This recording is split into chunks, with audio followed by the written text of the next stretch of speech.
성경 말씀 두 군데 보시겠습니다. 출애굽기 20장 20절하고 신명기 8장 2절 두 군데 찾아보시겠습니다.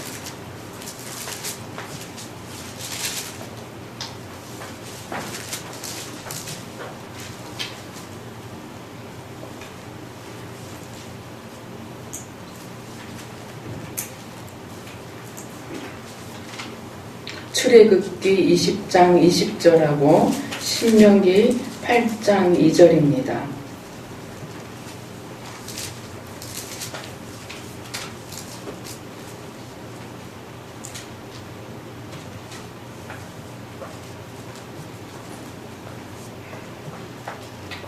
자, 우리 한 목소리로 봉독하시겠습니다. 자, 시작. 모세가 백성에게 이르되 두려워하지 말라. 하나님이 임하심은 너희를 시험하고 너희로 경외하여 범죄하지 않게 하려 하심이니라. 신명기 8장 2절. 내 하나님 여호와께서, 신명기 8장 2절입니다. 내 하나님 여호와께서 이 40년 동안에 내게 광야 길을 걷게 하신 것을 기억하라. 이는 너를 낮추시며 너를 시험하사 내 마음이 어떠한지 그 명령을 지키는지 지키지 않는지 알려 하심이라. 아멘. 우리 이 말씀을 가지고 우리 오늘 시험이라는 제목으로 은혜를 나누고자 합니다. 우리 설교 시작하기 전에 우리 한번 통성기도 하시겠습니다. 오늘 아마 이 뜻밖의 설교 제목이 될 것입니다. 부흥회를 하는데 무슨 시험이란 설교를 하느냐. 근데 여러분이 이것을 이해하시면 이제 신앙생활하는 관점이 완전히 바뀌어질 수 있습니다. 아멘. 그래서 하나님 앞에 정말 하나님 오늘 이 말씀 앞에 제가 섭니다. 하나님의 은혜가, 하나님의 말씀이 생명이 되어 나의 삶을 바꾸고 나의 신앙의 노선을 바꾸게 해달라고 우리 받을 은혜를 위해서, 또 말씀 전하는 저를 위해서, 또 악한 원수막에 틈타지 않도록 축사하고 제거하는 기도를 잠깐 하시겠습니다. 할렐루야. 아버지 하나님 감사합니다. 아버지 하나님 주여 이 시간에 시험이라는 제목으로 말씀을 은혜를 나누고자 합니다. 아버지 참으로 우리는 시험은 피하고 싶은 것, 시험은 당하지 않아야 되는 것, 시험은 아버지 하나님께서 건져주셔야만 하는 것, 아버지 하나님 우리는 가능하면 생각하지 않으려고 하였습니다.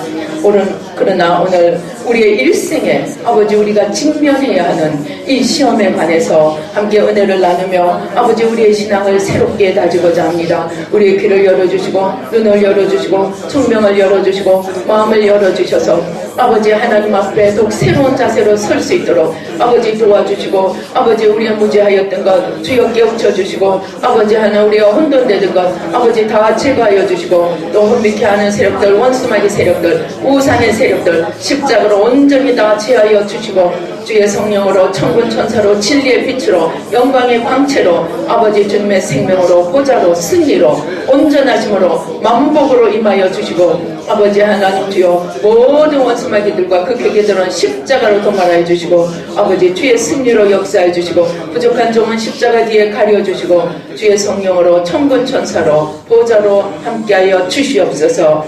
감사하고 예수님의 이름으로 기도 드리옵나이다. 아멘.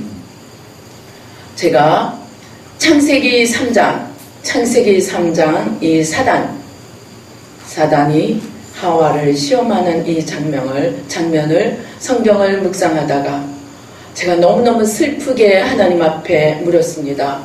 하나님, 이 귀절은 성경에서 아마 제일 슬픈 귀절일 겁니다. 하나님, 여기에 대해서 하나님이 왜 이렇게 하셔야만 했는지 제가 너무너무 슬픈 마음으로 하나님의 위로를 얻고자, 그 다음에 우리 많은 사람들이 여기서 이 시험만 없었더라면 아마 우리의 여기서 이 하와가 이 시험에만 이겼더라면 아마 우리는 지금쯤 낙원 속에서 살고 있을 거라고 생각합니다. 그렇게 주저리 사람들이 하는 말을 이제 하나님께 하소연을 했습니다. 그런데 주님이 너무 뜻밖의 대답을 하시는 거예요. 아니, 이건 네가 슬퍼할 장도, 이상하게 생각할 장도 아니다. 이것은 너희가 신앙생활 할 때 가장 직면하는 원초적인 문제를 이야기하는 것이다. 즉, 하와가 시험에서 떨어지지 않았다 할지라도 시험은 이후에 모든 사람에게 계속되리라는 것입니다. 제가 너무 충격을 받았습니다. 왜냐하면 우리 너무나 많은 사람들이 그러죠. 힘들 때마다 하와가 선악과만 안 먹었더라면 내가 지금 요 지경이 아닐 텐데, 얼마나 우리가 하와를 간접적으로 직접적으로 정말 탓을 했습니까? 그죠? 당신만 좀 이겨주었더라면. 그런데 그게 아니라는 겁니다. 이것은 하나님이 우리를 대하는 근본적인 하나님의 그 뭐라 그랬죠? 입장을 이야기한다는 것입니다. 무슨 말이냐?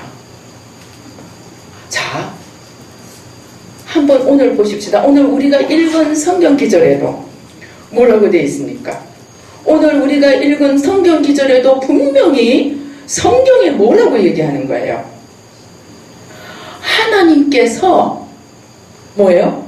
하나님이 임하심은 너희를 시험하고 너희를 경외하여 범죄하지 않게 하려 하심이니라. 내 하나님 여호와께서 이 40년 동안 내게 광야길을 걷게 하신 것은 너를 낮추시며 너를 시험하사 내 마음이 어떠한지 그 명령을 지키는지 지키지 않는지 알려 하심이니라. 이 두 군데 다 뭐라고 얘기하는 거예요? 하나님이 시험하신다는 거예요. 그래서 우리가 시험이라는 것을 완전히 새로운 관점에서 새로운 마음의 자세로 오늘 시험이 무엇인지 한번 배워보고자 합니다. 아멘. 이것을 시험 문제 하나하나 따져봅니다. 첫째, 시험은 누가 하시는가? 자, 시험은 누가 하십니까? 시험은 누가 합니까? 예, 하나님입니다. 우리는 시험을 예수님이 주기도문에서 얘기하시죠. 시험에 들게 하지 마옵시고. 그래서 이때 시험은 우리가 시험하는 자를 생각합니다. 사단을 생각합니다. 그런데 오늘 두 군데 다 하나님이 시험하신다고 하는 거예요. 그러면 다시 하나님이 시험하신다는 이 관점을 가지고 창세기 3장으로 한번 돌아가 보십시다. 하나님이 인간을 위해서 하늘과 땅과 바다와 그 속에 있는 모든 것들을 지으시고, 야, 내가 내 자리 너한테 빌려줄 테니까 너희가 다스리라. 아담과 하와에게 하늘과 땅과 바다와 그 속에 있는 모든 것들을 다 맡기셨어요. 다스리는 것을 맡기셨어요. 아, 그리고 그냥 그 다음에 뭐라 그럽니까? 너희가 마음대로 먹어라. 동산에 있는 모든 실과는 마음대로 먹어라. 그런데 그 다음에 뭐라 그러시는 거예요? 그 다음에 그런데 동산 중앙에 있는 선악을 알게 하는 나무의 열매는 먹지 말라. 우리는 이것을 계명이라고, 하나님이 아담과 하와에게 주신 유일하신 계명 한 가지로 이해를 합니다. 그런데 이것은 계명이기도 하지만 시험이기도 합니다. 그래서 이 선악과를 지칭하거나 또는 우리가 하지 말아야 될 것을 할 때 뭐래요? 금지된 열매라고 이야기합니다. forbidden, 금지된 열매라고 이야기합니다. 그런데 금지된 열매를 하나님이 어디에 두셨다고요? 동산 중앙에 가장 아름다운 곳을, 가장 아름답게 보이도록 동산 중앙에 두시고 먹지 말라는 거예요. 한마디로 선악과 자체가 하나님이 두신 시험대라는 거예요. 이해하시겠습니까? 하나님이 두신 시험대예요. 그런데 더 재미있는 것은 하나님이 시험대를 두시고 이제 조금 있으니까 누가 나타나는 거예요? 뱀이. 모든 짐승 중에 가장 간교하더라. 그리고 뱀이 누구에게요? 하와에게 나타났어요. 그래서 우리는 사단이 없다면, 또 이제 이야기합니다. 사단이 없다면 이제 이 고통은 없었을 텐데. 그런데 다시 생각해 보십시다. 우리 성경에 하나님이 허락하시지 않으면 뭐 하나도 안 떨어진다고요? 참새 한 마리도 땅에 떨어지지 않고, 그 다음에 하나님이 허락하시지 않으면 시험이 우리에게 올 수 있어요? 없어요? 없어요. 이해할 수 없는 장면이 있습니다. 욥기 보십시다. 사단이 두루 다니다가 하나님의 회의에 참석을 했어요. 그런데 우리 성경을 자세히 보면 사단이 다니다가 하나님 회의에 참석해서 하나님께 시비를 걸었어요? 아니에요. 성경을 자세히 보니까 하나님이 사단이 오는 걸 딱 보시더니 뭐라 그러는 거예요? 야, 너 내 종 욥을 유의하여 보았느냐? 맞죠? 예. 하나님이 사단에게 말을 거는 거예요. 내 종 욥을 유의하여 보았느냐? 땅에서 그만큼 나에게 잘하는 자가 있느냐? 거기다가 하나님이 그냥 자랑까지 하는 거예요. 그러니까 안 그래도 배 아픈 사단이 배가 갑자기 사르르 아파지는 거예요. 그래서 뭐라 그러는 거예요? 아니 하나님이 그의 모든 소유를 산 위로 두르시고 하나님이 그를 지켜주시니 그가 하나님 앞에 잘할 수밖에 없지 않습니까? 그거 다 가져가 보세요. 그래도 잘하는가 보세요. 그랬으면 하나님이 어떻게 해야 되는 거예요? 우리 상식으로는 떼찌노, 그죠? 야 이놈, 너가 그게 무슨 말이냐?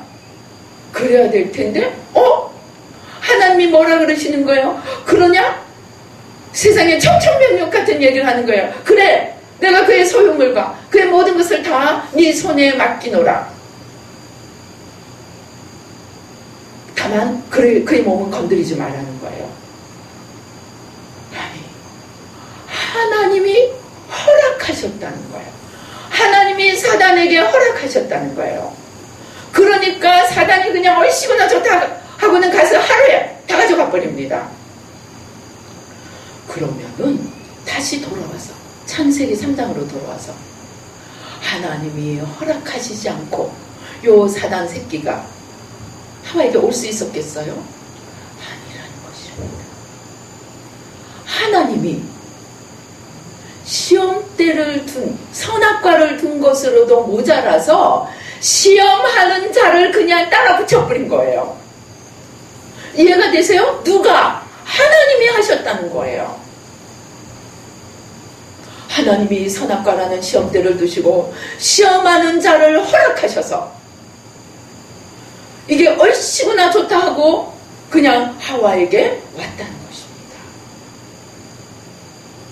그러니까 저것만 없었으면 아니고 저거를 우리가 그렇게 믿는 놈께 발등이 찍혀도 유분수지, 우리가 지금 믿는 하나님에게 시험을 받게 돼버린 겁니다.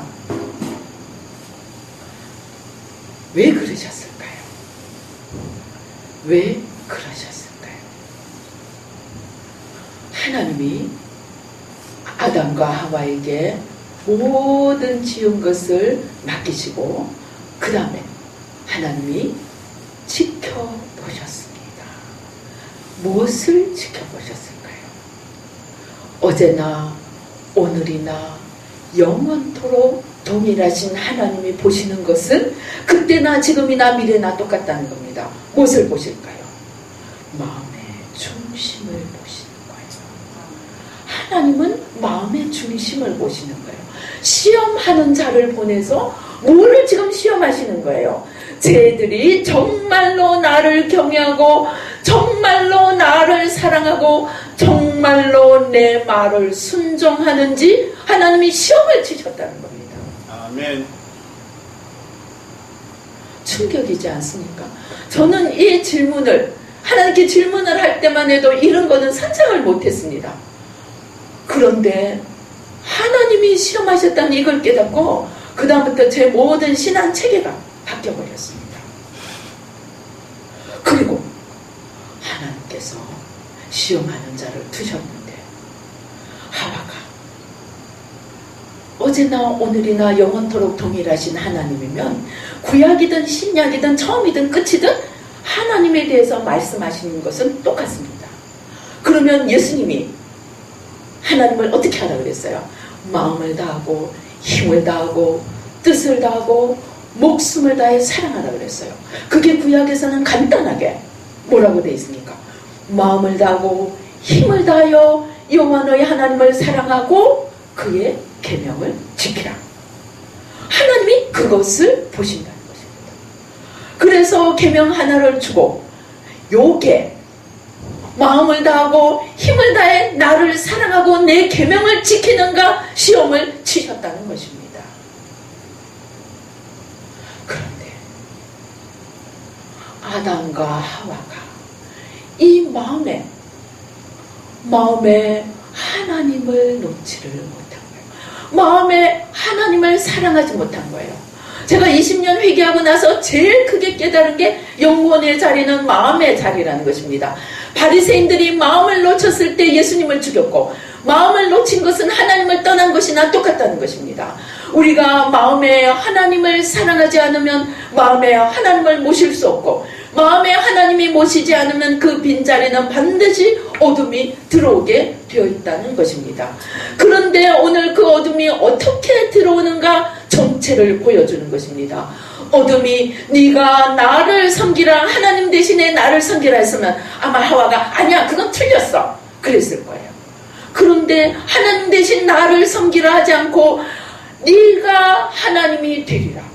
그러니까 이게 정신이 왔다 갔다 했던 거예요. 갑자기 머리가 왔다 갔다 하는 거예요. 네가 하나님이 된다니까 내가 지금 계명을 어기는지 계명을 지키는지 생각할 여가도 없이 자기가 붕 떠버린 거예요.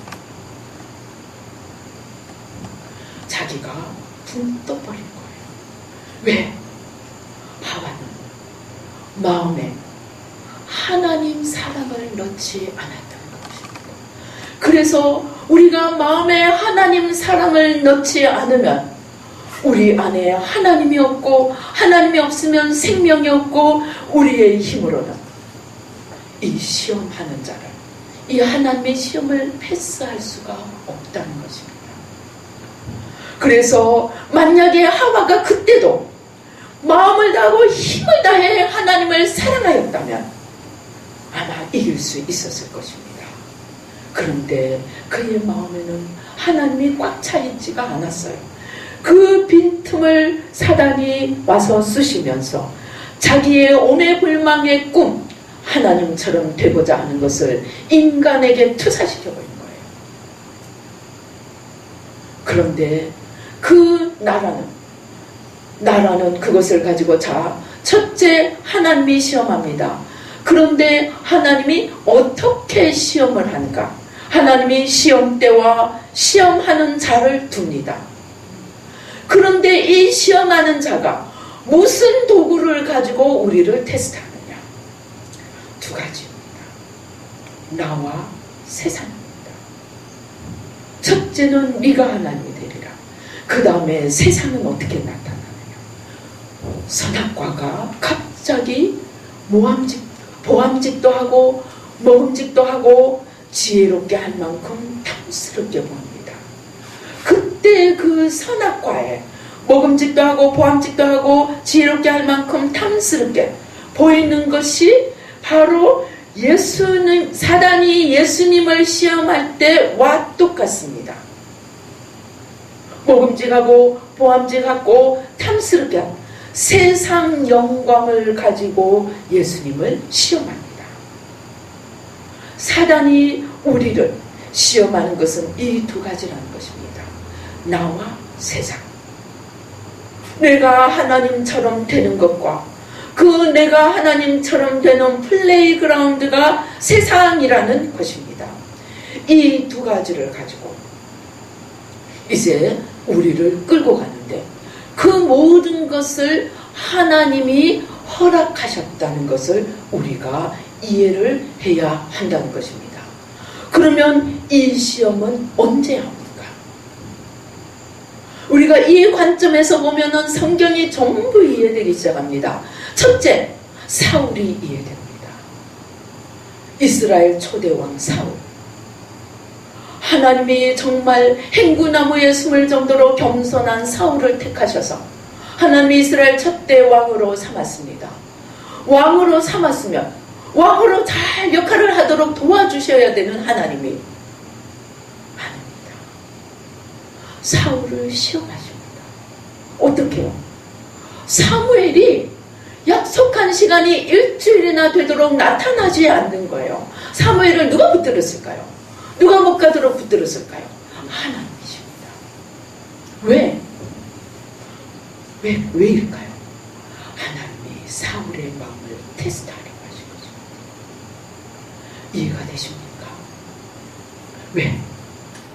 하나님은 너무나 귀한 것을 맡기실 때에 반드시 시험을 거치신다는 것입니다. 또 있습니다. 아브라함은 이미 25년의 시험 기간을 거치셨습니다. 그리고 100세가 되어서 이삭을 받았습니다.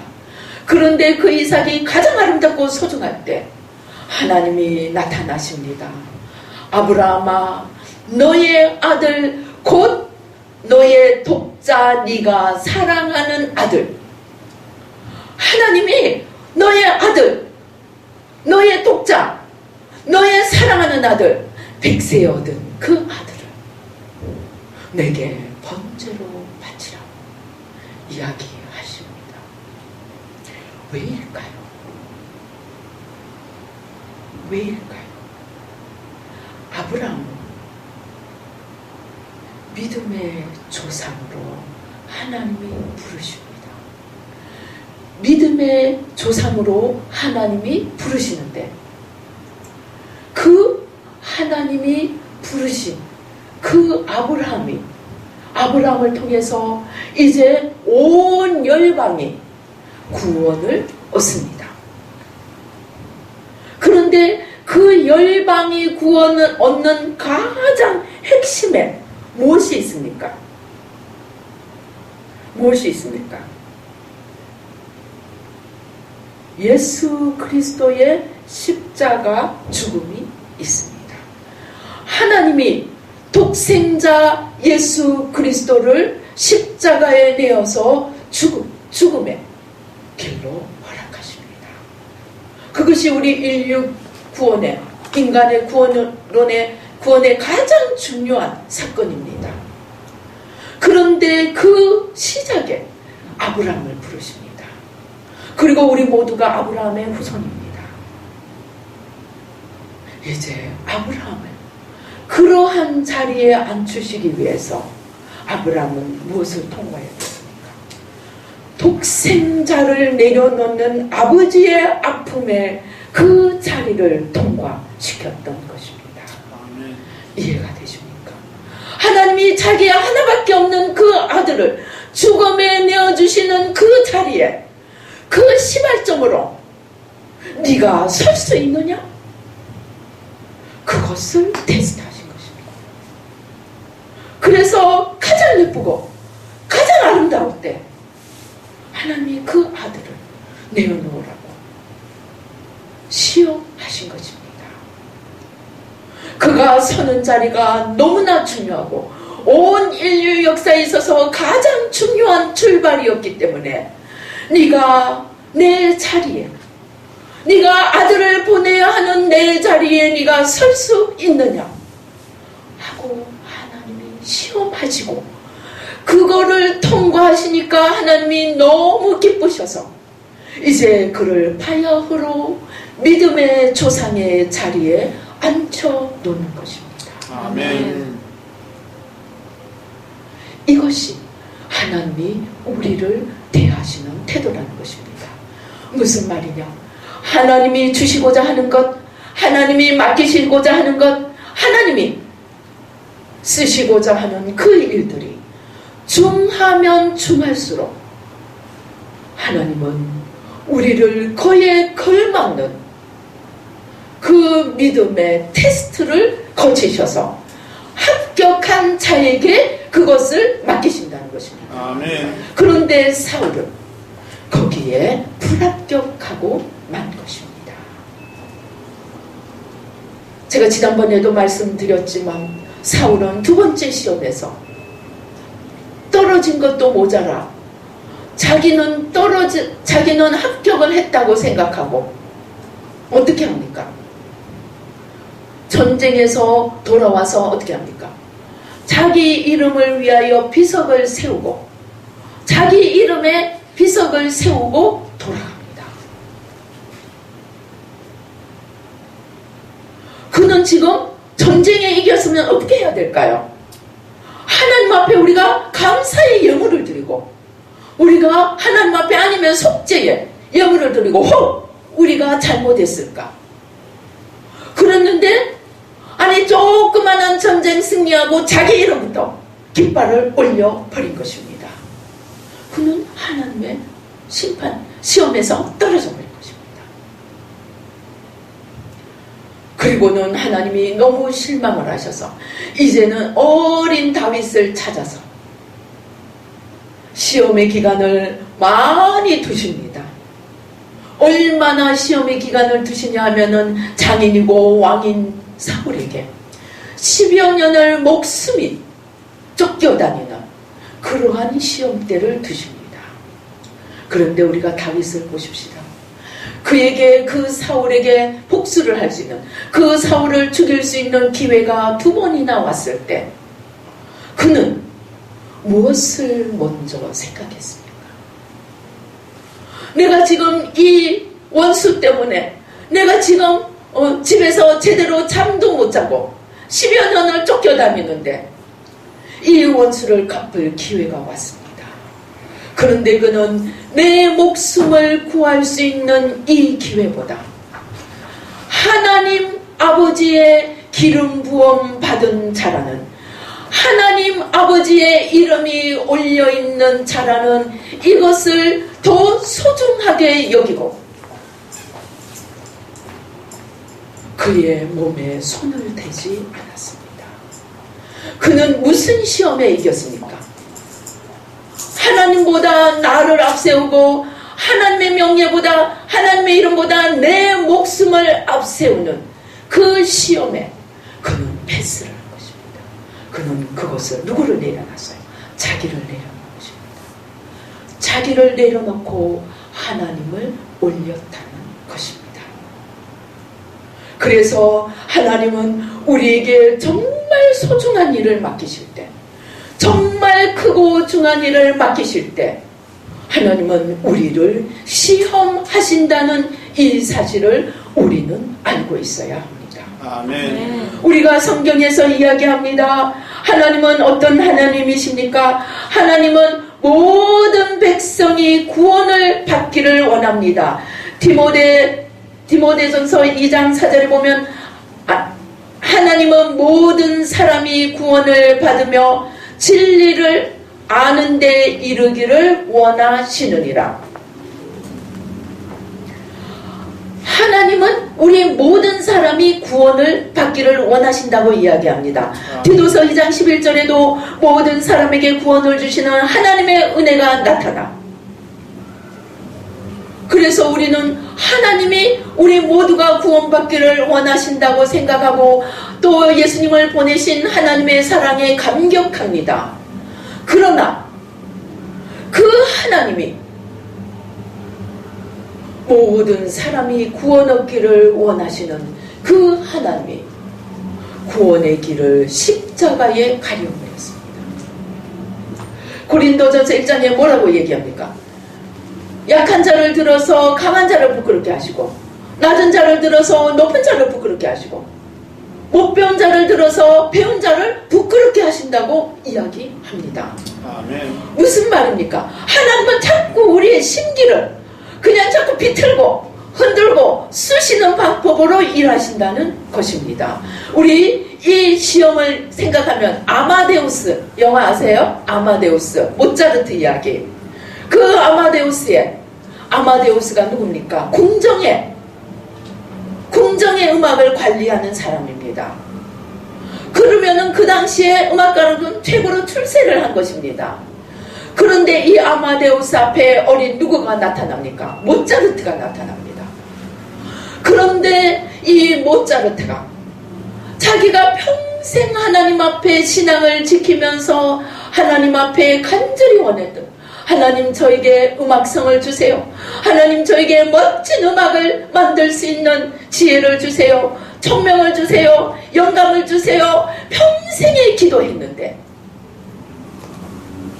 그럼에도 불구하고 자기가 받지 못한 그 영감과 그 천재적인 음악성을 신앙도 없고 방탕하고 집안도 엉망이고 그런 이상한 모차르트가 가지고 있는 거예요. 그러니까 이 아마데우스가 나중에는 시기하고 질투하다 못해서 무엇을 합니까? 하나님을 저주합니다. 하나님이 어찌하여서 내가 평생에 기도한 기도를 안 들어주고 내가 원하던 바로 그것을 바로 저 녀석에게, 말도 안 되는 저 녀석에게 주셨단 말입니까? 그런 하나님이라면 내가 차라리 저주하겠습니다. 그렇게 저주를 하고 맙니다. 그것이 바로 아마데우스를 향한 시험이었던 것입니다. 우리 성경에 무엇입니까? 헤롯이 왕복을 입고 앉아서 막 연설을 합니다. 그러니까 헤롯 밑에서 양식을 얻어먹는 사람들이 당신의 소리는 신의 소리요 사람의 소리가 아니다. 그러니까 그때 헤롯이 그렇지 나는 그렇지 너희가 보기에도 그렇지 하고 우쭐대다가 벌레가 와서 충이 와서 먹어버립니다. 무슨 말이냐?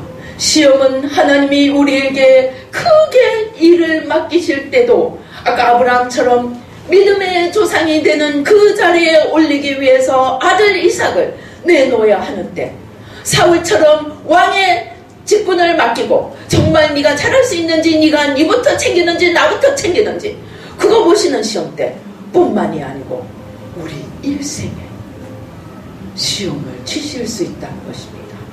그래서 이것을 이해하고 나면, 제가 이것을 이해하고 나니까요, 여러분 인생을 보는 관점이 달라집니다. 어려움이 오면 어려움도 시험입니다. 내게 어려움이 올 때 어떻게 해야 될까요? 이게 하나님의 시험이라는 것을 안다면 어떻게 해야 될까요? 하나님, 이 시험에서 제가 어떻게 하면 이길 수 있죠? 성령님, 제가 이 시험에 어떻게 하면 떨어지지 않고 정말 패스할 수 있을까요? 먼저 하나님 앞에 무릎 꿇고 하나님의 지혜를, 하나님의 안목으로 볼 수 있는 눈을 구해야 한다는 것입니다. 많은 경우에 축복은 위장된 고난과 환난으로 옵니다. 아멘. 저도 정말 하나님이 놀라운 은사를 부어주시기 전에 제게 있는 가장 소중한 것을 빼앗아가 버렸습니다. 제가 처음에는 막 하나님 앞에 대들다가 나중에 하나님이 자기를 부인하고 나를 따르는 자가 자기를 부인하고 자기 십자가를 지고 나를 따르지 않는 자는 내게 합당하지 않다. 제가 마지막에 그 말씀 앞에 무릎을 꿇고 하나님 알겠습니다 하고 접었습니다. 그런데 하나님께서 그 시험에서 제가 이기고 나니까, 물론 처음부터 이긴 건 아니지만 성령님의 은혜로 도움으로 겨우겨우 턱걸이 하듯이 턱걸이 해서 마침내 나의 모든 원망과 하나님 앞에 대들던 것을 포기하고 알겠습니다 하고 무릎 꿇고 나니까 그래도 하나님이 그것을 이겼다고 간주하셔서 그 다음에 은혜를 부어주시기 시작합니다. 북미에 그때 당시 쏟아지던 성령의 그 흐름 속에 완전히 통에 집어넣어 버리시더라고요. 그 시험을 통과하고 나니까. 그래서 이러한 관점에서 성경을 보면 또 하나 이해되는 것이 있습니다. 히스기야가 하나님 앞에 놀라운 축복을 받았습니다. 그런데 축복을 받고 히스기야가 한 일이 너무너무 많죠. 우상을 다 때려부시고 하나님 앞에 모든 사람들, 무백성들을 하나님 앞에 돌아오게 만들었습니다. 그리고 히스기야만큼 아마 솔로몬 다음으로 솔로몬 다음 두 번째, 세 번째로 영광을 얻었습니다. 그런데 성경에 보니까 하나님이 히스기야를 시험하사 그의 마음속에 있는 것을 다 알기 위하셨더라. 다 알기를 원하셨더라 하고 이야기를 하십니다. 무슨 말입니까? 하나님이 무엇을 보셨느냐? 성경은 그가 하나님이 부어주신 그 축복 때문에 너무너무 수고를 해서 축복을 받았어요. 그런데 복을 받은 것도 시험이라는 것입니다. 복을 받고 나니까 그의 마음이 교만해지니까 하나님은 올라가네? 하고 그의 마음의 교만을 보시고 바로 시험하는 자를 누구를 보내십니까? 바벨론 사신을 보내십니다. 바벨론 사신을 보내니까 이제 시험인 줄 모르고, 야, 바벨론에서 나를 드디어 알아보고 이제 저들이 나의 명성을 알아보고 왔구나. 나는 이런 사람이다. 그냥 하나님 성전 왕궁 다 열어 제끼고 사신이 돌아가고 나니까 뭐라 그럽니까? 또 선지자가 와서 묻습니다. 그 사람들이 와서 무엇을 했습니까? 내 창고에서 보여주지 않은 것이 하나도 없나이다. 그러니까 뭐라 그래요? 청천벽력 같은 년.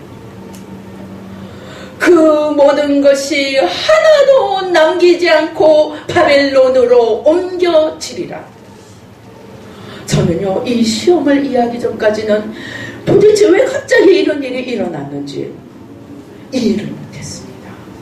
그런데 하나님은 자기 축복을 주시고 자기 것을 맡기고 자기 백성을 맡기고 하나님의 영광을 주신 후에 더 무섭게 시험하시고 더 무섭게 그것으로 하나님께 영광을 돌리느냐, 그것으로 자기 이름을 높이느냐, 그것을 지켜보신다는 것입니다. 왜인 줄 아십니까?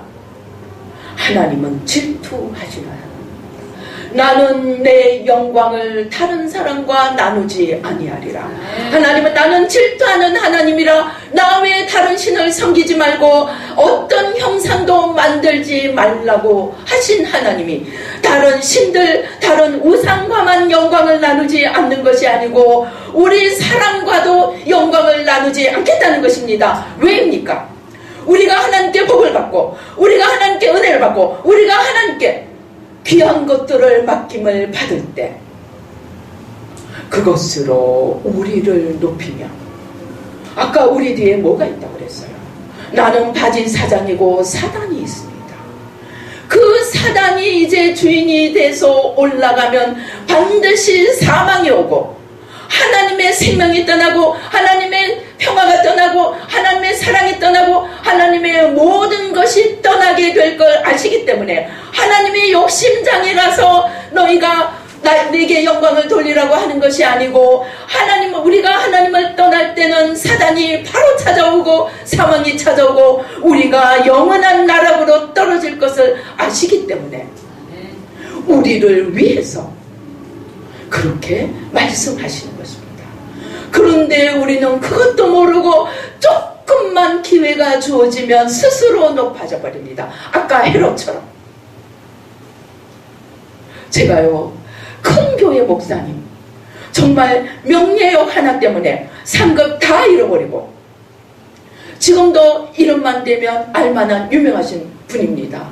그런데 천국 상급 다 잃어버리고 정말 지옥에 변두리에 허름한 집 하나 얻어서 찾아가는 것을 보았습니다. 여러분, 릭 조이너 빛과 어둠의 영적 전쟁해 보세요. 세상에서 유명했던 목회자들, 부흥사들, 천국에 가면 저 변두리에 많이 있다고 합니다. 그리고 그나마 그 사람들은 다행이라고 합니다. 왜?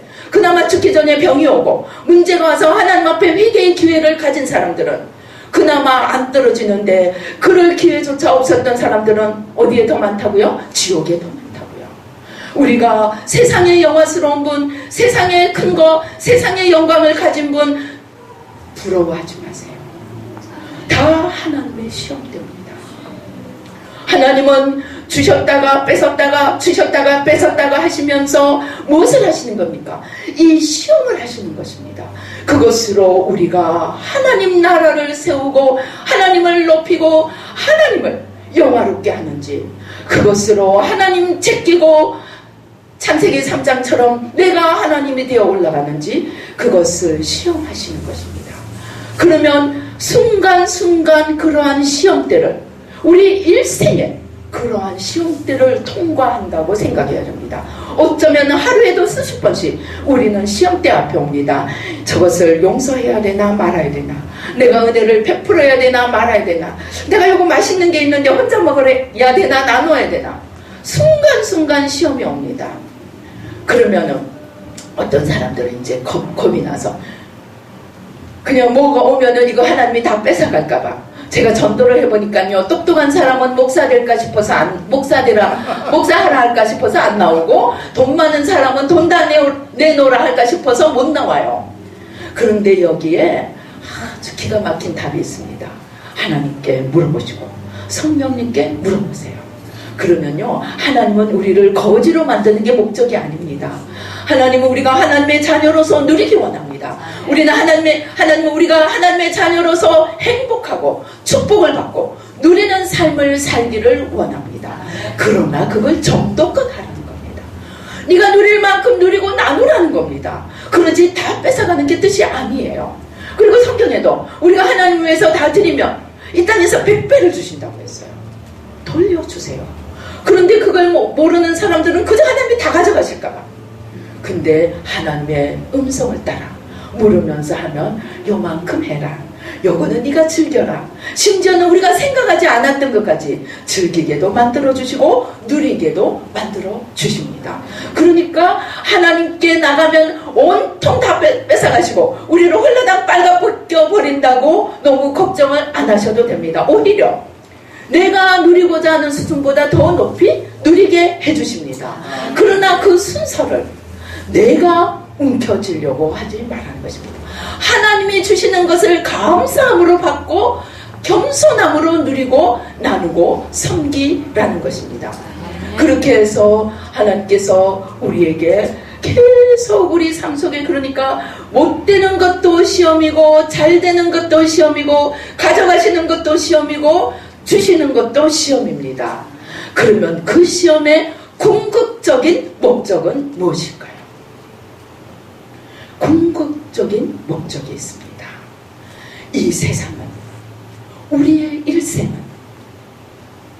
우리가 하나님의 형상을 다시 회복해가고 잃어버린 하나님의 모습을 다시 회복해서 그리스도의 장성한 분량에까지 이르러서 하나님 나라의 백성으로서 합당하게 빚어져 가게 하기 위함입니다.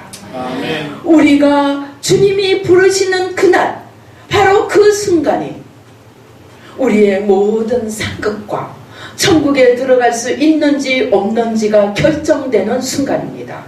그리고 하나님은 우리의 일생 동안 올렸다 낮췄다 줬다 빼앗았다 하시면서 우리를 녹이시고 그냥 빚으시고 바꾸셔서 하나님의 모습을 닮아가게 해서 이제 우리가 천국에 들어와도 될 만하다 싶으면 이제 부르시는 것입니다.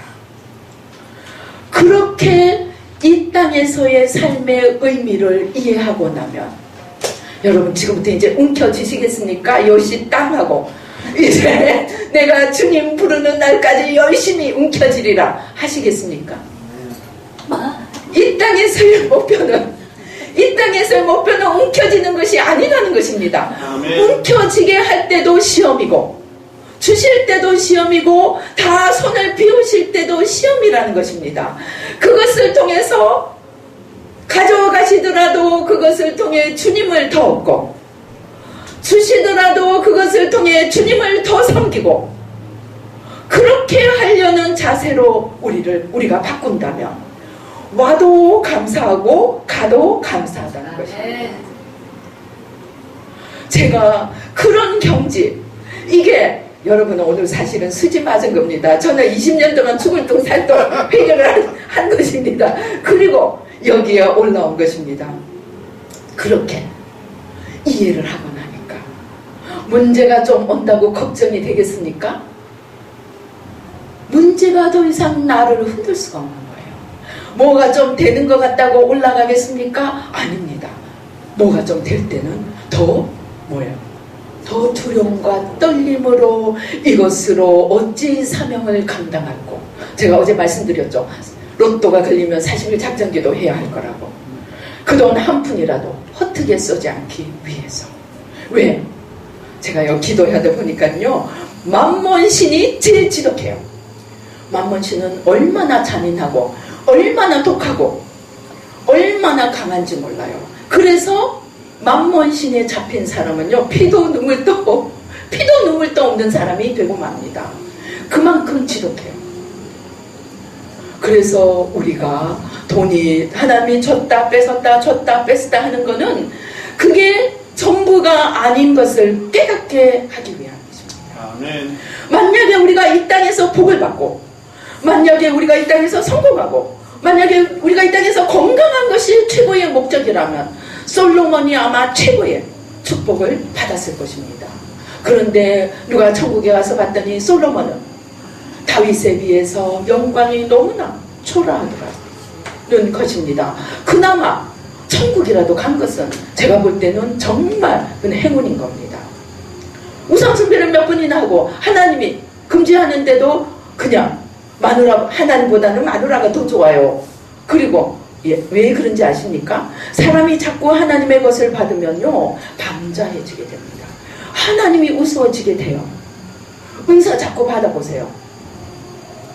그 다음엔 하나님하고 그냥 맘먹으려고 들게 됩니다.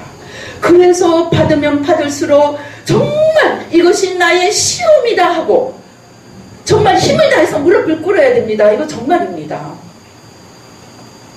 안 그러면 금방 하나님 제끼고 자기가 앉아버리는 거예요.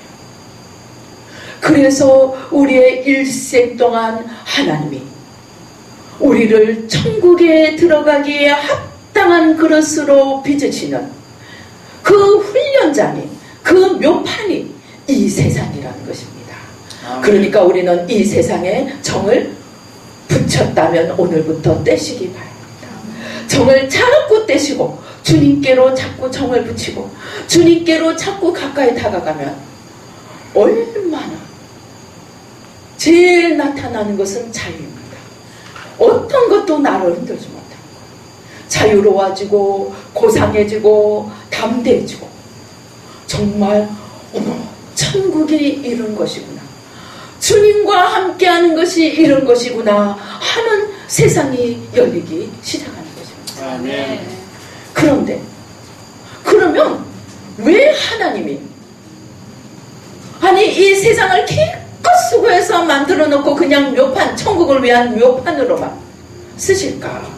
물론 묘판만은 아닙니다. 우리 주기도문에서 이야기하는 것처럼 하나님의 뜻이 하늘에서 이루어진 것처럼 땅에서도 이루어지는 것이 하나님의 뜻이고 우리가 기도해야 될 것입니다. 그래서 아까 말씀드린 것처럼 하나님이 가져가실 때는 겸손함으로 나의 무엇이 하나님으로 하여금 가져가게 만들었나 회개하고, 하나님이 주실 때는 더 두려움과 떨림으로 이것으로 어떻게 주의 나라를 섬길고 나는 청지기요 빚진 자라는 마음으로, 사도 바울의 고백처럼 나는 복음의 빚진 자라, 빚진 자라는 마음으로 주시는 것을, 그것이 은사이면 은사고 그것이 건강이면 건강대로, 그것이 물질이면 물질대로, 또 세상의 지혜면 지혜대로 겸손한 마음으로 섬겨서 하나님의 나라를 이 땅에서도 세워야 합니다. 그러나 더 큰 틀에서 볼 때 이 세상은 아무리 그래도 우리가 천국 가는 사람으로 빚어져 가는 묘판이라는 것입니다. 그러면은 이러한 시험은 왜 하나님이 무엇 때문에 이러한 시험을 치실까요? 여기에 우리가 개신교 500년이 잃어버린 비밀이 있습니다. 개신교 500년이 무엇을 잃어버렸는지 아십니까? 한 번 구원, 영원한 구원, 칼빈의 이중 예정론. 하나님이 한 번 구원하시면 반드시 끝까지 이루신다. 하나님이 십자가에서 다 이루셨다. 예정론, 이중 예정론. 그 예정론은 모든 것을 하나님이 다 하신다고 이야기합니다. 그런데 아닙니다. 우리가 무엇을 놓쳤느냐? 하나님은 100% 다 하십니다. 그러나 하나님께서 예수님께서 십자가에서 다 이루시고 하나님의 구원의 모든 작업을 완성시키셨지만 그 완성시킨 것을 내게로 갖고 와서 적용해서 내가 하나님 나라에 합당한 잊어버린 하나님의 형상을 다시 새롭게 되찾아서 천국에 들어가기에 합당한 모습으로 만들어가는 그 일은 하나님이 다 이루신 그것을 내가 가지고 와서 성령님의 도움을 받아서 내가 해야 한다는 이 사실을 개신교 500년이 놓쳐버리고 말았다는 것입니다. 그래서 교회 가면 전부 입만 살아있습니다. 마치 자기는 영원한 의인이고 안 믿는 저 바깥의 사람들은 꼭 이스라엘 사람과 같습니다. 이스라엘 사람들은 이방인을 뭐라고 했습니까? 지옥의 불쏘시개라고 생각했습니다. 저들은 지옥의 불쏘시개고 나는 하나님 택함 받은 시온이죠. 선민이고. 그런데 세례 요한이 뭐라 했습니까? 하나님이 원하시면 예수님이 그러셨죠. 돌들로도 아브라함의 자손을 만들 수 있다고. 아브라함의 자손이 된 것은 하나님이 천국에 들어올 수 있는 기회를 부여하시고 그 다음에 천국에 들어올 수 있는 가이드인 몽학선생인 율법을 주시고 그 다음에 신약에 들어와서는 예수님이 십자가에서 다 이루시고 그것을 우리에게 실제적인 도우는 힘으로 주신 성령님을 보내주셔서 우리에게 모든 수단과 방법을 주셨습니다. 그러나 그 수단과 방법을 가지고 하나님의 나라를, 하나님의 잃어버린 형상을 되찾아서 천국에 들어가기에 합당하게 내가 만들어 가야 하는 것은 내 몫이라는 것입니다. 하나님의 100%와 나의 100%가 합쳐질 때 구원의 작업이 완성되는 것이지, 다 이루신 주님께서 다 이루셨더라도 내가 거기에 외면하면 그것은 나하고는 상관이 없다는 것입니다. 개신교가 이것을 놓쳐버렸기 때문에 하나님의 생명이 교회에 머무르지 않게 된 것입니다. 그것이 무엇입니까? 자유의지입니다. 자유의지. 하나님이 창조를 하실 때 이것은 제 추측입니다. 하나님의 형상과 모양을 따라 다 만들어 놓고 아마 하나님, 예수님, 성령님이 회의에 회의를 거듭했을 것입니다. 야, 이 자유의지를 저것들한테 줘야 되느냐 말아야 되느냐, 주려고 생각하니 정말 한치를 할 수도 있고 안 주려고 생각하니 엎드려 절받아야 되겠고. 하나님은 인격체이십니다. 물론 신격체이십니다.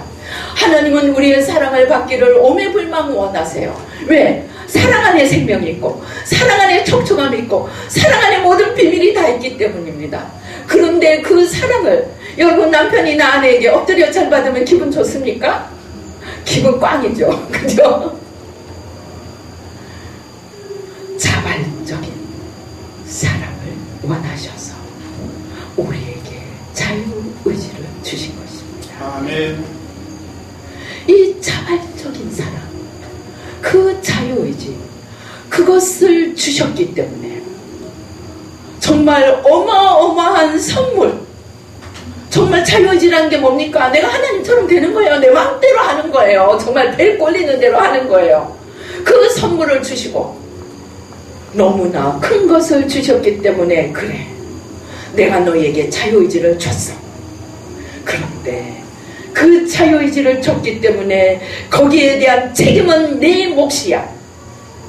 그래서 자유의지를 잘 쓰면 천국, 자유의지를 잘못 쓰면 지옥.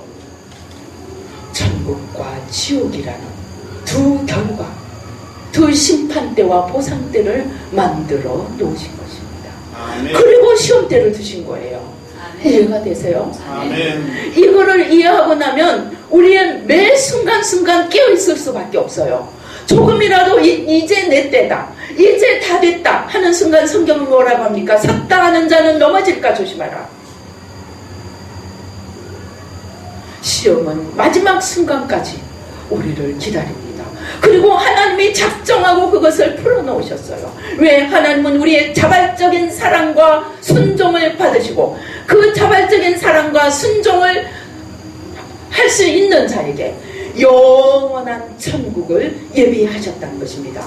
그 보상은 완전한 축복이고 완전한 행복이고 완전한 영원이고 완전한 사랑이고, 거기에는 정말 티끌만 흠도 점도 티도 없는 그 영원한 보상을 준비하시고 이 시험대를 놓아두셨다는 것입니다. 아멘. 그런데 우리 개신교가 오직 믿음으로를 해석을 잘못해서, 특별히 제일 문제가 칼빈입니다. 칼빈이 안 해야 될 짓을 너무 많이 해버린 거예요. 기적충주론. 기적은 예수님과 사도시대에 끝났다. 그 다음에 이중예정론. 머리가 좋다 보니까, 머리가 좋고 자기가 하나님 밑에 안 들어가니까 인간의 이론으로 만들 수 있는 가장 엉터리를 만들어 놓은 게 이중예정론과 기적충주론입니다.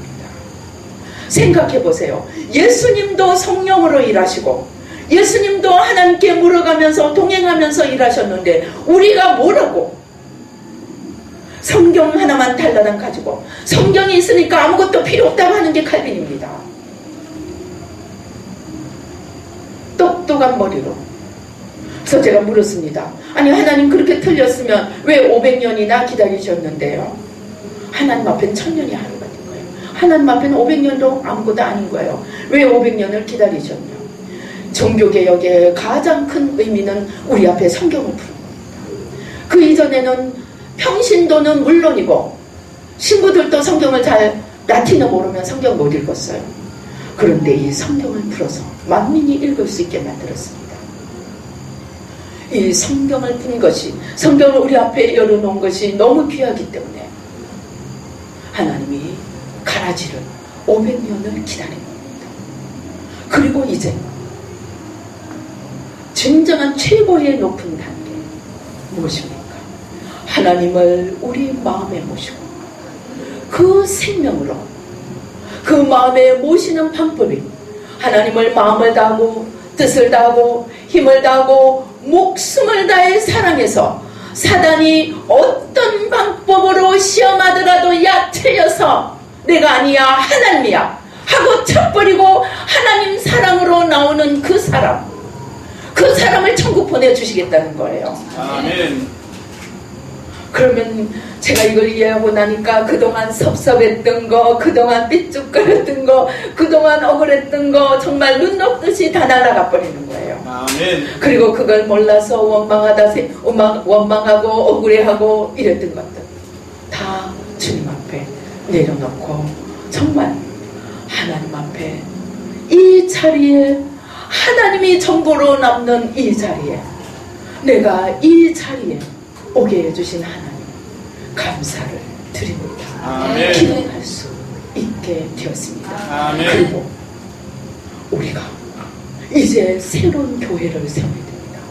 작년에 개신교 500년입니다. 이제 하나님이 새로운 개념의 교회를 세우기 원하십니다. 그 새로운 개념의 교회는 철저하게 우리의 자유의지로 자발적으로 내 겉사람을 찾아서 십자가에 못 박고, 사도 바울이 로마서 7장에서 그렇게 몸부림쳤던 내 안에 거하는 죄를, 죄와 사망의 법을 십자가에 못 박고 사단을 물리치고 내 속사람으로 마음을 다하고 힘을 다하고 뜻을 다하고 성품을 다해서 주님을 사랑하고 그 주님 붙들고 힘들더라도 순종하며 어렵더라도 감사하며 나가서 마침내 주님의 장성한 분량에까지 이르러 네가 정말 수고했구나, 이제는 천국에 와서 쉬어라,